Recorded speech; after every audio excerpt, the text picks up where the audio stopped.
Assalamualaikum warahmatullahi wabarakatuh. Selamat berjumpa kembali.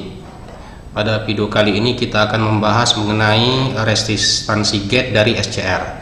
Jadi agar SCR dapat on off dengan baik, resistansi yang berkenan dengan gate-nya atau gerbangnya itu harus kita analisis terlebih dahulu. Kemudian setelah kita analisis, hasilnya akan kita praktekkan. Dan sumber pulsa yang akan kita gunakan ini sumber pulsa dengan menggunakan IC TCA 785. Nah, mengenai prinsip dari TCA 785 dalam hal pemilihan komponennya maupun penyetelannya ini sudah pernah kita bahas pada video sebelumnya. Jadi sebaiknya Anda telah memahami bagaimana prinsip kerja dan penyetelan dari IC TCA 785. Nah, pada bagian percobaannya atau prakteknya nanti, rangkaian yang akan kita terapkan adalah penyiaran terkendali setengah gelombang. Oke, kita mulai pembahasan kita. Sebelum kita masuk pada bagian praktek, kita analisis terlebih dahulu resistansi yang berkaitan dengan gate dari SCR. Nah, gambar ini memperlihatkan bentuk fisik dari SCR. Ada 3 buah pin. Pin yang nomor 1 ini merupakan katoda, pin yang di tengah ini merupakan anoda, dan pin yang paling kanan ini merupakan gate atau gerbang SCR. Nah, gambar ini memperlihatkan contoh penggunaan SCR. Di sini fungsinya sebagai penyiaran terkendali setengah gelombang. Nah, mengenai parameter kinerjanya, ini silahkan Anda simak video mengenai penyiaran terkendali. Jadi di sini kita akan fokus pada rangkaian gate-nya. Jadi bagian ini merupakan rangkaian gate yang berkaitan dengan pulsa trigger atau pulsa pemicu. Nah, agar SCR-nya ini kondisi on off-nya bisa berlangsung dengan baik dan tidak mengalami kerusakan, maka arus gate maupun tegangan gate-nya ini harus berada pada nilai-nilai tertentu. Jadi kita harus menganalisis berapa nilai R1 dan R2 sehingga arus gate dan tegangan gate-nya berada di dalam batas minimum dan maksimum sesuai dengan kemampuan SCR. Jadi untuk mendapatkan R1 dan R2 kita harus mempertimbangkan arus gate minimum, arus gate maksimum, tegangan gate, dan tegangan gate maksimum.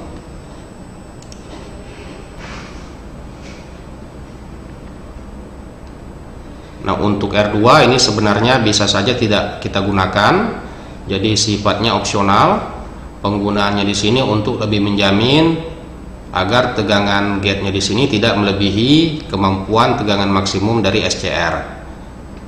Selain itu, ini juga bisa berfungsi untuk memberikan jalur jika ada noise, sehingga tidak mengganggu proses on-off dari SCR.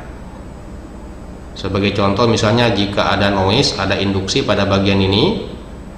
Nah, dengan menambahkan R2 diharapkan noise atau induksi tadi akan mengalir melalui R2.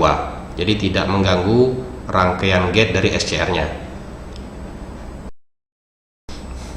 Nah, jika R2 ini juga akan kita gunakan, maka untuk menganalisisnya lebih mudah jika kita menggunakan teorema Thevenin. Jadi titik A dan titik B ini bisa kita perlakukan sebagai sumber yang seri dengan suatu resistansi, yaitu resistansi Theveninnya.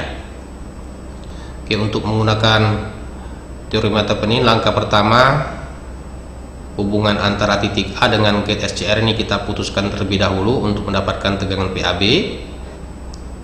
Dari gambar ini tentunya kita sudah bisa menentukan tegangan PAB dengan menggunakan konsep pembagi tegangan. Jadi PAB dalam hal ini tegangan Thevenin adalah tegangan sumber dikali dengan R2 dibagi R1 tambah R2. Nah, resistansi Theveninnya adalah R1 paralel dengan R2. Jadi R1 kali R2 per R1 tambah R2. Kemudian jika kita gambarkan, rangkaian ekivalen Theveninnya diberikan pada bagian ini. Nah, dari gambar ini kita bisa menentukan batas untuk tegangan Theveninnya. Jadi tegangan Theveninnya ini harus lebih besar dari tegangan gate minimum dan harus lebih kecil dari tegangan gate maksimum. Demikian juga arus gate-nya ini harus berada di antara nilai minimum dan maksimum.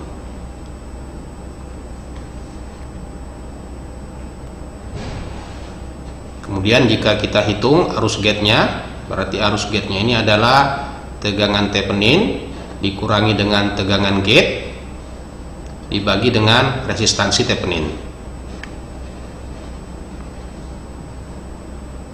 Nah, untuk memperoleh persamaan R1 dan R2, maka persamaan-persamaan ini harus kita analisis lebih lanjut, dan jika kita olah dengan konsep aljabar, maka akan diperoleh persamaan untuk menghitung R1 dan R2.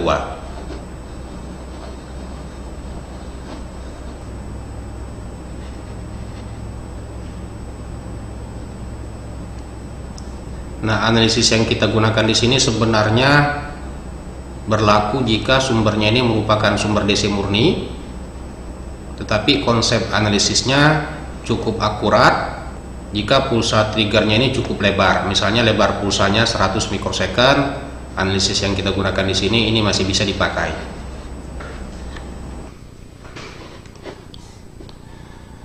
Oke, sebelum kita melanjutkan ke contoh soal, kita review kembali beberapa hal yang berkaitan dengan kondisi on dari SCR yang telah kita bahas pada karakteristik komponen. Yang pertama, semakin besar arus gate pada SCR, maka tegangan breakover-nya akan semakin rendah. Artinya untuk membuat SCR mudah berubah kondisi menjadi on, arus gate-nya ini tidak boleh terlalu kecil. Nah, semakin besar arus gate yang diberikan, maka kondisi on-nya juga akan semakin mudah tercapai. Tetapi tentunya nilai maksimalnya, arus gate-nya tidak boleh melebihi arus gate maksimal. Kemudian yang kedua, lebar pulsa harus cukup agar latching current maupun holding current SCR-nya tercapai. Jadi ketika SCR-nya kita berikan pulsa pemicu, arus yang mengalir dari anoda ke katoda ini akan mulai meningkat. Nah, pulsanya itu harus tetap ada sampai latching current maupun holding current-nya ini bisa tercapai. Nah, umumnya atau secara praktis lebar pulsa bisa kita tetapkan berdasarkan waktu on dari SCR. Nah, hal ini bisa kita lihat dari datasheet SCR yang kita gunakan. Kemudian yang ketiga, pulsa pemicu sebaiknya segera dihilangkan setelah SCR on. Artinya pulsa pemicunya ini jangan terlalu lebar, cukup untuk membuat SCR on. Nah, jika lebar pulsanya ini terlalu besar, ini bisa mengakibatkan peningkatan rugi daya pada sambungan gate-nya. Jadi sebenarnya bisa saja lebar pulsanya melebihi waktu on SCR, tetapi ini akan mengakibatkan efisiensi rangkaian kita semakin kecil. Kemudian yang keempat, pada kondisi reverse ini tidak boleh ada pulsa pemicu, karena hal ini bisa menyebabkan peningkatan arus bocor, dan jika arus bocornya ini terlalu besar, ini bisa merusak SCR. Oke, supaya lebih jelas mengenai perhitungan R1 dan R2 tadi, di bagian ini kita akan membahas contoh kasus. Ini berkaitan dengan SCR BT151 yang dipicu dengan sumber pulsa sebesar 12 volt. Nah, sebaiknya Anda download terlebih dahulu datasheet dari SCR BT151.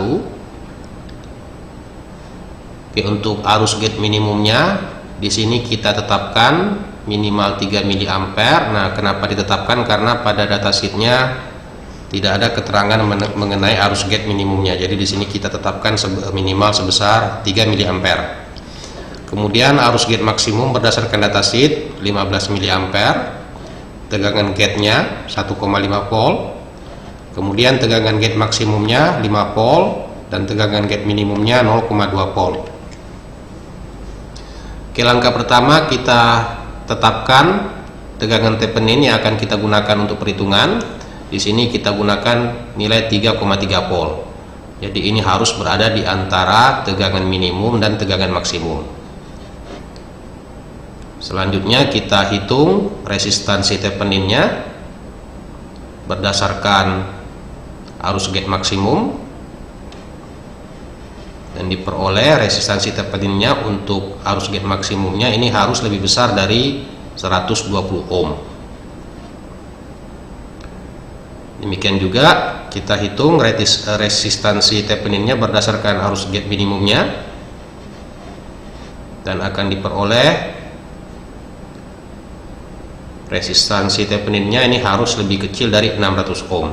Nah, berdasarkan kedua nilai ini kita tetapkan resistansi Thevenin yang akan kita pilih. Di sini kita gunakan RTH-nya 350 ohm. Jadi ini nilainya harus berada di antara nilai minimum dan nilai maksimum. Oke, selanjutnya coba kita periksa arus gate-nya dengan RTH 350 ohm. Diperoleh hasil arus gate-nya 5,14 mA. Dan jika kita lihat arus ini berada di antara 3 mA dan 15 mA. Oke, selanjutnya kita hitung nilai R1 dan R2. R1 diperoleh hasil 1272 ohm. Kemudian R2-nya 482 ohm. Nah, tentunya nilai resistansi ini tidak ada di pasaran, jadi kita pilih nilai yang terdekat. Atau bisa juga kita kombinasikan beberapa buah resistor sehingga hasilnya mendekati dengan nilai dari hasil perhitungan kita. Oke, berikutnya kita gabungkan antara rangkaian SCR atau rangkaian daya dengan rangkaian kendali. Oke, jadi ini merupakan rangkaian SCR yang telah kita bahas tadi, kemudian ini rangkaian kendali yang telah kita bahas pada video sebelumnya. Nah, rangkaian ini merupakan rangkaian penyearat terkendali setengah gelombang, artinya SCR-nya ini akan bekerja untuk setengah siklus positif, sehingga sumber pulsa yang kita gunakan adalah pulsa yang dihasilkan oleh pin 15. Jadi pada IC ini ada dua sumber pulsa, pin 15 dan pin 14. Pin 15 ini untuk siklus positif, pin 14 untuk siklus negatif. Nah, pada rangkaian kendalinya di sini sudah terdapat resistansi sebesar 47 ohm. Kemudian karena resistor yang tersedia di sini terbatas, maka untuk R2-nya di sini kita pilih 470. Ini nilainya masih mendekati dengan hasil perhitungan kita tadi. Kemudian untuk resistansi pada bagian ini, resistor yang tersedia adalah 820. Karena ini nilainya terlalu rendah, kita serikan dengan 470. Berarti resistansi R1-nya secara keseluruhan adalah 1337 ohm. Dan ini juga nilainya tidak terlalu jauh berbeda dengan hasil perhitungan kita tadi. Nah, jika kita hitung kondisinya sesuai dengan resistor yang kita gunakan, di R1-nya 1337 ohm, R2-nya 470 ohm, ini akan kita peroleh bahwa tegangan Theveninnya 3,12 volt, kemudian resistansi Theveninnya 347 ohm, dan arus gate yang mengalir 4,66 mA. Nah, arus gate-nya ini jika kita perhatikan ini berada di antara nilai minimum dan nilai maksimum dari kemampuan SCR. Kemudian bagaimana jika R2 tidak kita gunakan? Sesuai dengan pembahasan kita tadi bahwa R2 ini sifatnya opsional. Nah, untuk kasus ini jika kita hitung arus gate-nya, jadi arus gate-nya adalah tegangan pulsa dikurangi dengan tegangan gate, kemudian dibagi dengan R1, itu akan diperoleh arus pulsa triggernya sebesar 7,85 mA. Dan nilai yang dihasilkan ini masih lebih rendah dari kemampuan maksimum arus gate dari SCR BT151. Nah, dari hasil ini kita bisa menyimpulkan bahwa jika kita hanya menggunakan R1 sebesar 1337 ohm, maka arus gate yang dihasilkan ini masih bisa menghasilkan kondisi on off dari BT151 yang kita gunakan. Hanya saja kelemahannya karena di sini kita tidak menggunakan R2, maka rangkaian ini kurang kebal terhadap adanya noise. Nah, untuk percobaan pertama nanti kita akan menggunakan sumber AC sebesar 12 volt. Kemudian beban yang kita gunakan adalah lampu pijar. Nah, untuk pengawatannya jangan sampai ada kesalahan. Simpul ini kita hubungkan ke terminal A untuk tegangan sinkronisasi. Kemudian simpul ini kita hubungkan ke terminal B. Nah, karena di sini tegangan yang kita gunakan relatif rendah, walaupun hubungan fase dengan netralnya di sini terbalik, itu tidak akan menjadi masalah ketika kita mengotak-atik rangkaian kendalinya. Oke, kita ulangi sedikit pembahasan kita pada video mengenai rangkaian kendali dengan TCA785, khususnya untuk bagian rangkaian sinkronisasinya. Jadi di sini ada 3 terminal. Jika kita perhatikan untuk terminal C-nya, di sini juga ada hambatan sebesar 150K. Nah, hal ini akan menyebabkan SCR-nya ini tidak akan berubah kondisi menjadi on, karena resistansi gate-nya secara keseluruhan akan menjadi sangat besar. Hal ini bisa kita amati berdasarkan lintasan untuk arus gate-nya. Jadi arus gate-nya keluar dari pin 15, kemudian mendapatkan hambatan sebesar 1337, kemudian mendapatkan hambatan sebesar 150 kilo ohm, dan ini nilainya sangat besar. Oke, jadi jika kita menggunakan terminal C, resistansi total dari rangkaian gate-nya akan menjadi sangat besar, sehingga arus gate yang mengalir akan menjadi sangat kecil. Nah, hal ini tidak bisa membuat SCR-nya ini berubah kondisi menjadi on. Nah, jika kita ingat kembali pembahasan rangkaian kendali pada video sebelumnya, hambatan 150 kilo pada terminal C ini fungsinya untuk menghindari sengatan listrik ketika kita mengotak-atik rangkaian kendalinya, terutama jika sumber AC yang kita gunakan sudah relatif tinggi, misalnya 220 volt, dan hubungan antara fase dan netral di sini tidak kita pastikan, artinya fase dan netralnya terbalik. Sebagai contoh, misalnya anggaplah titik ini terhubung dengan netral, kemudian titik ini dengan fase, kemudian tegangan yang kita gunakan di sini anggaplah 220 volt.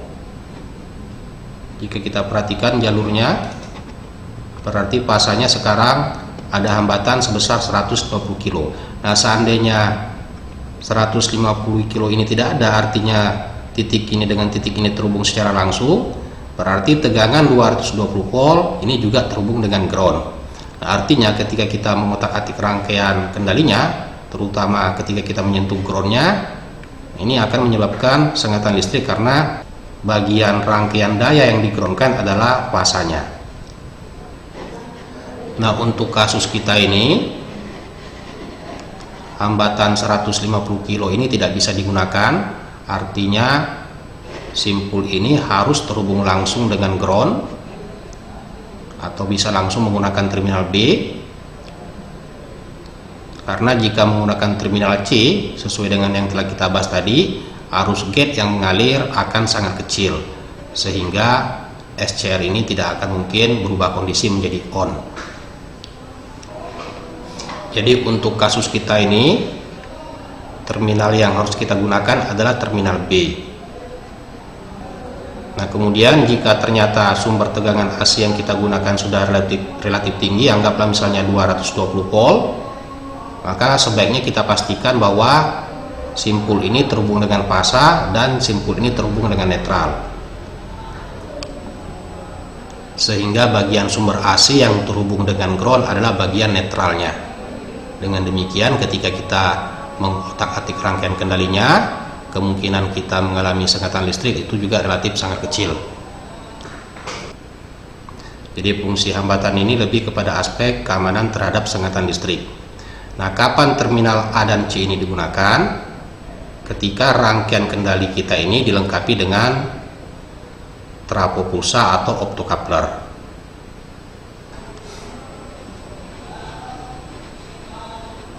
Jadi jika rangkaian kendali kita juga dilengkapi dengan trafo pulsa, sebaiknya untuk rangkaian sinkronisasinya di sini kita menggunakan 2 buah hambatan 150 kilo.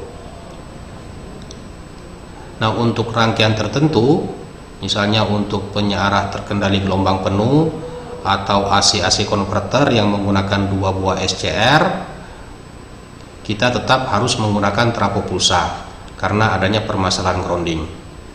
Nah, untuk pembahasan mengenai permasalahan grounding dan trafo pulsa ini akan kita bahas pada video yang terpisah.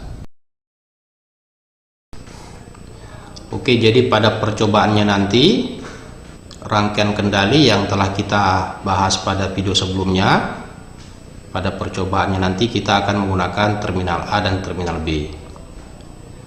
Kemudian jika kita perhatikan pada pin 12 nya ini terhubung dengan kapasitor sebesar 560 picofarad.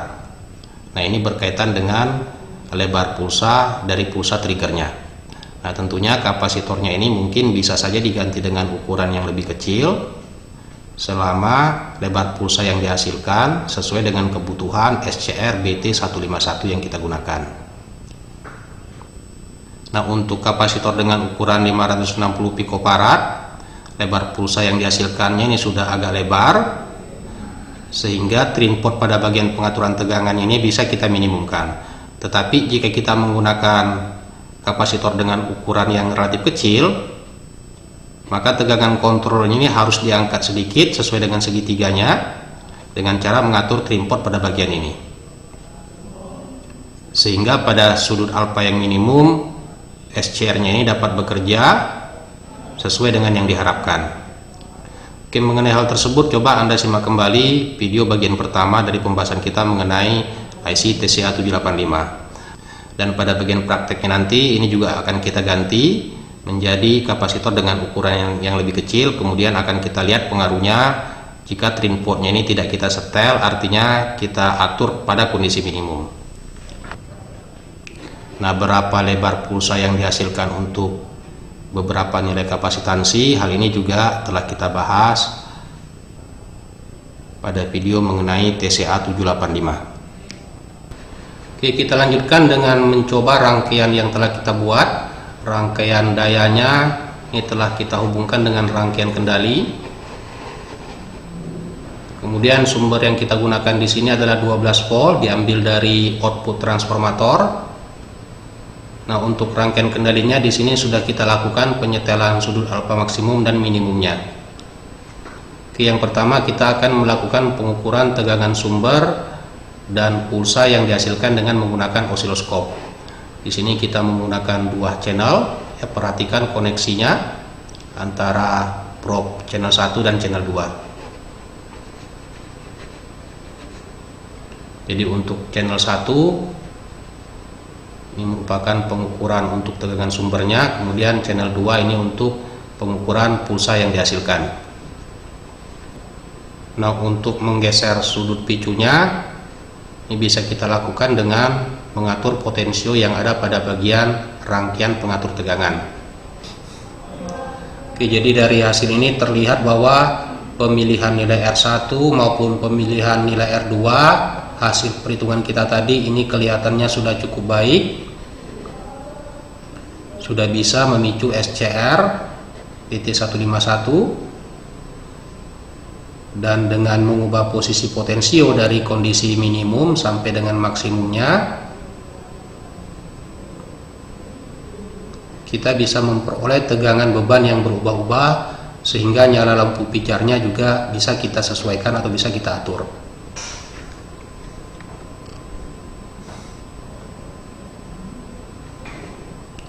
Oke, berikutnya kita akan mengukur tegangan pada beban.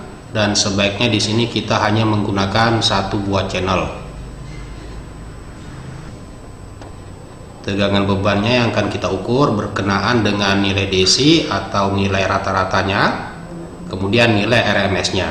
Jadi berdasarkan nilai DC atau nilai average dan nilai RMS-nya kita bisa mencari komponen AC. Nah, berdasarkan komponen AC dan DC-nya kita bisa mengetahui seberapa besar faktor riak tegangan pada beban.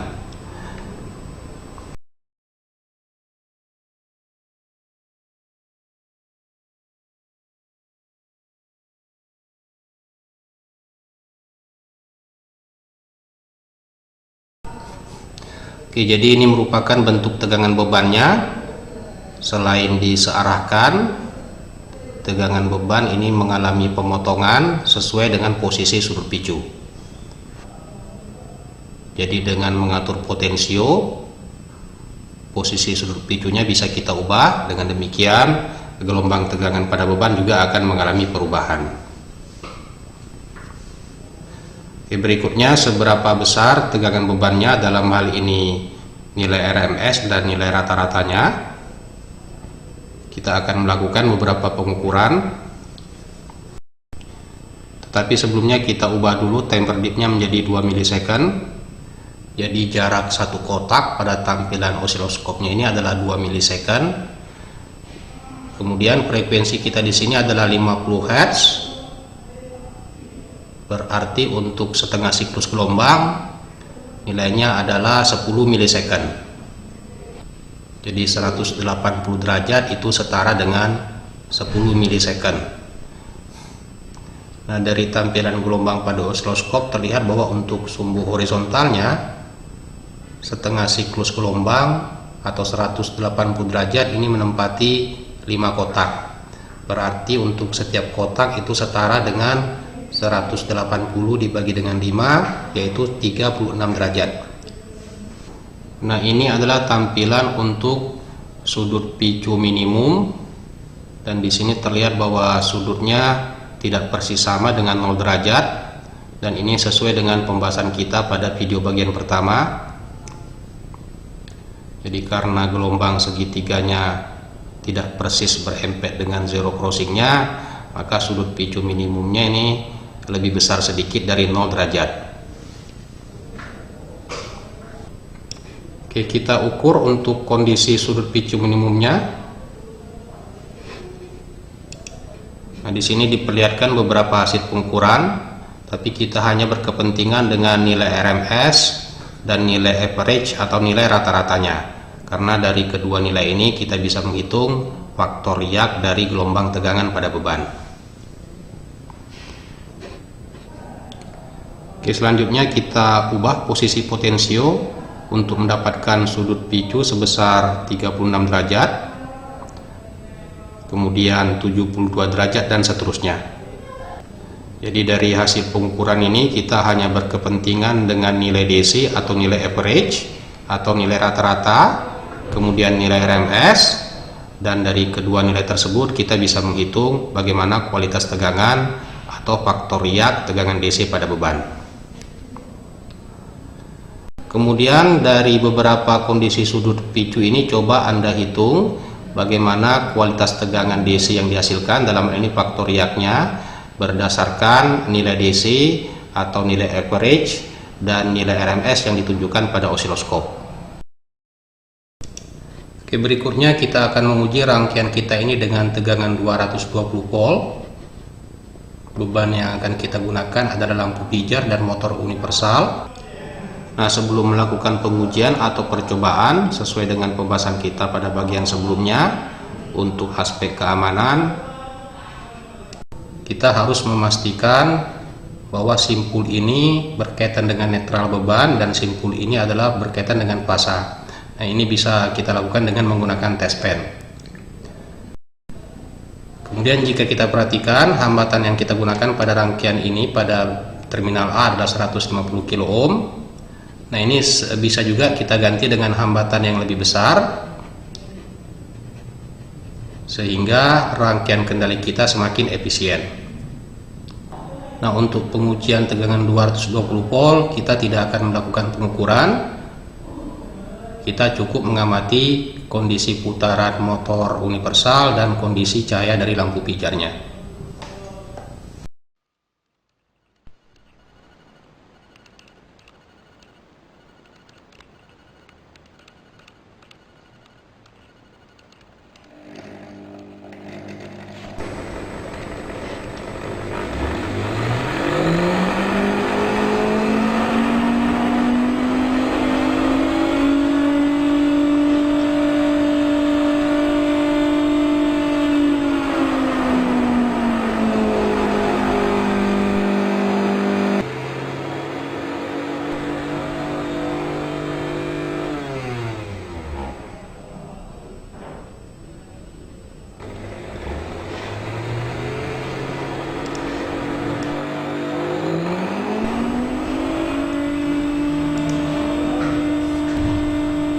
Oke, dari hasil percobaan ini terlihat bahwa rangkaian kita bisa bekerja dengan baik.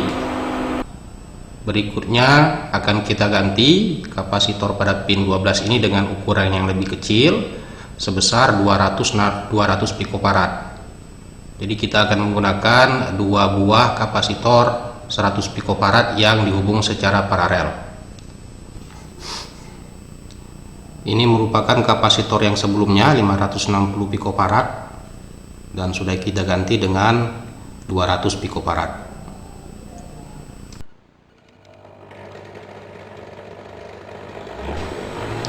Kemudian kita atur potensio untuk memperoleh sudut picu minimum, artinya tegangan pada beban kita kehendaki pada nilai maksimumnya. Anda perhatikan bagaimana kondisi bebannya. Tentunya hal ini tidak dikehendaki.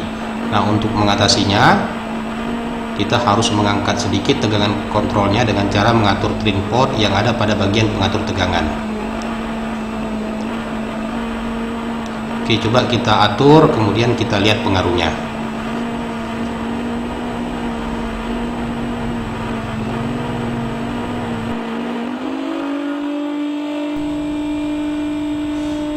Nah, dari hasil pengaturannya terlihat bahwa kita memperoleh kondisi yang lebih baik.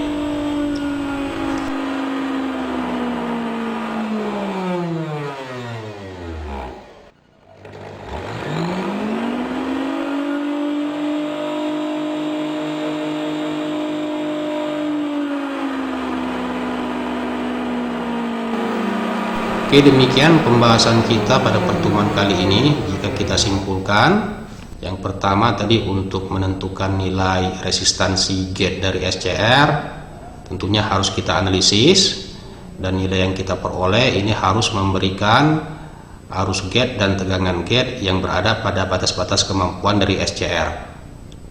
Kemudian di sini juga kita telah melakukan pengukuran untuk mengetahui bagaimana parameter kinerja dari penyearah terkendali setengah gelombang. Nah, pada video berikutnya kita akan membahas resistansi gate yang berkaitan dengan triak. Jadi untuk triak ini ada perbedaan sedikit dengan SCR karena triak itu membutuhkan dua sumber pulsa trigger, dan pada umumnya resistansi yang berkaitan dengan gate-nya ada perbedaan antara siklus positif dan siklus negatifnya. Oke, terima kasih. Sampai ketemu lagi pada pembahasan berikutnya dan semoga bermanfaat.